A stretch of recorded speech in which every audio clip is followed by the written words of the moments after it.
पुरस्कार पितामाता ज्ञान पिपा सुख ज्ञान शरीर पाइके ध्यान गुरुजन को प्रणाम बाह्य रूप देखि केबे न करिब ह्य ज्ञान अबा तिरस्कार यथार्थ रे यह तांका पाई हेबो अमूल्य उपहार साथी श्रेष्ठ पुरस्कार अमूल्य उपहार साथी श्रेष्ठ पुरस्कार पितामाता को सम्मान ज्ञान पिपा सुख ज्ञान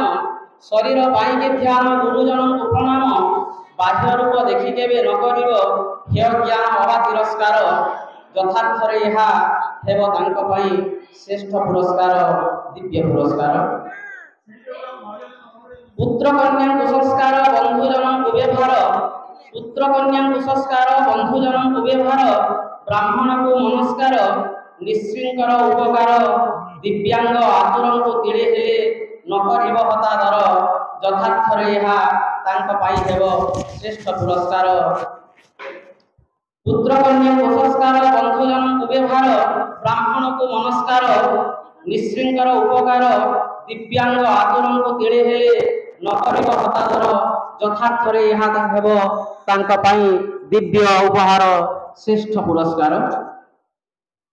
बिना कार्य परगृह गमन मूल्यहीन कथोपकथन बिना कार्य परगृह गमन मूल्यहीन कथोपकथन मूर्ख आगे ज्ञान बखाण वृद्ध काले नारी संगम कलिहुड़ा कुआहाण जीवन रे एगुड़िक जदि न कर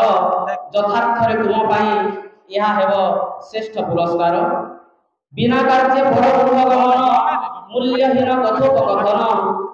मूर्ख आगे ज्ञान बखाण वृद्ध काले नारी संगम कलिहुड़ा कुआहाण जीवन रे एगुड़िक जदि न कर यथार्थ रे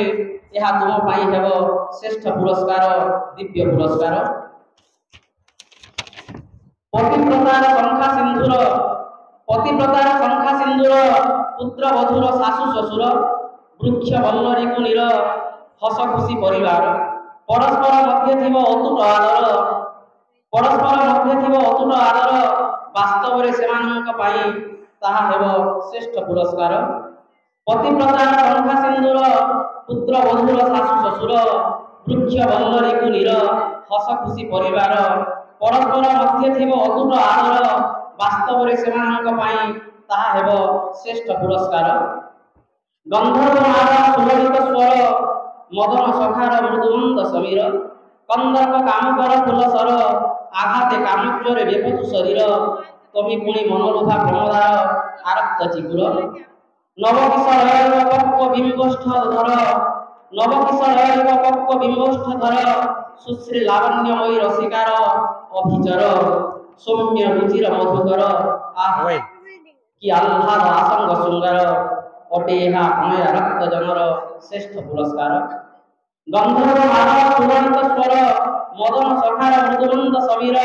कंदर्प कामकर फुलसर आघाते कामज्वरे बेपतु शरीर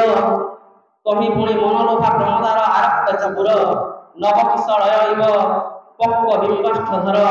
सुश्री लावण्यमयी रसिकार अभिचर सौम्य रुचिर मधुकर आह कि आह्लाद आसंग श्रृंगार अटे यह प्रणय रक्त जनर श्रेष्ठ पुरस्कार दिव्य पुरस्कार।